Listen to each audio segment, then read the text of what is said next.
आणि आता बातमी एसटी कर्मचाऱ्यांच्या पगारासंदर्भात। एसटी कर्मचाऱ्यांचा पगार या महिन्यात फक्त 56% इतकाच झालेला आहे। निधी नसल्यामुळे एसटी कर्मचाऱ्यांच्या पगारात कपात झाली आहे। एसटी कामगार संघटनांनी मात्र यावर टीका केली। आधीच अपुरा पगार आणि त्यात जर फक्त 56% पगार मिळत असेल तर एसटी कर्मचाऱ्यांनी जगायचं कसं असा सवाल या एसटी कर्मचारी काँग्रेसचे सरचिटणीस श्रीरंग बर्गे यांनी केला आहे। पगार नाकारणं हा अन्याय असल्याचं काँग्रेसचे विधिमंडळ पक्षनेते विजय वडेट्टीवार देखील म्हणाले।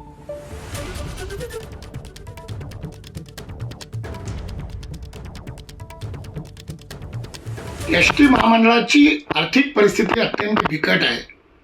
सध्या वेतनाला सरकार पैसे देते, पण या महिन्यामध्ये जितक्या वेतनाला पैसे लागतात त्याच्यापेक्षा निधी कमी आला आणि त्यामुळं इतर ठिकाणची जी देणी होती ती देणी देण्यामध्ये कर्मचाऱ्यांना कमी वेतन देण्याची पाळी महामंडळावरती आलेली आहे। सरकारची ऐपत नव्हती तर नवीन योजना दिल्या कशाला? काय गरज होती? सरकारला वाटत होतं की आम्ही एसटी कर्मचाऱ्यांचे पगार थांबवून इतर योजना सरकारला द्यायची होती का?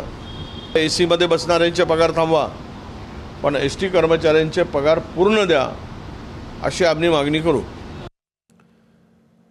दरम्यान यावर एसटी कर्मचाऱ्यांच्या भावना एबीपी माझानं जाणून घेतल्या। पाहूयात काय सांगतायत एसटी कर्मचारी बांधव। संसदेमध्ये खासदारांचा पगार 24% वाढलाय आणि आमचा पगार कमी असून तुटपुंजा पगार असून आमच्यावर असा अन्याय केलाय।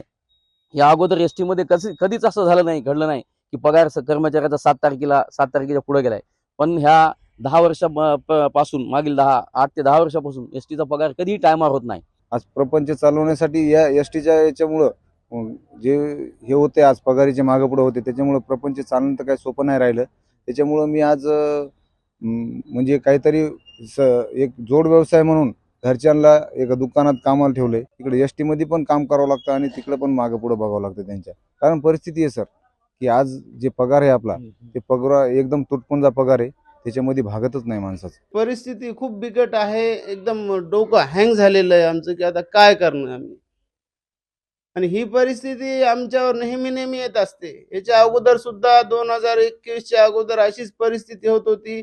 एखादा कर्मचारी आत्महत्या करीत होता, त्याच्यानंतर आमचे पेमेंट होत होते। शासनाकडे मागणी हीच आहे की आमची जे काय वेतन वाढ आहे ती अगोदरच तुटपुंजी आहे, ती वेतन वाढ करण्यात यावी, जेणेकरून आमची जे काय तारावरची आमची कसरत आहे। आज सरकारने इतक्या योजना आणल्या, आमच्या महामंडळासाठी योजना आणल्या, लाडके बहिणीची योजना आणल्या, तुम्ही त्यांना देऊ शकताय।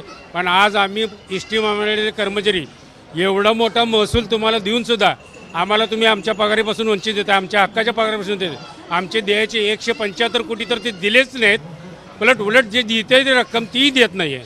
मग आम्हाला उपासमारांनी जशी काय शेतकरी फाशी घ्यायला लागले तशी एसटीचे कर्मचाऱ्याला फाशी घ्यायची वेळ आलेली आहे। प्रत्येक शाळेमध्ये आता फी जमा केल्याशिवाय 1 तारखेचा निकाल दिला जात नाही आणि हे पगार जो आला आहे अतिशय तुटपुंजा आहे, त्यामुळे आम्ही फी जमा करू शकणार नाही।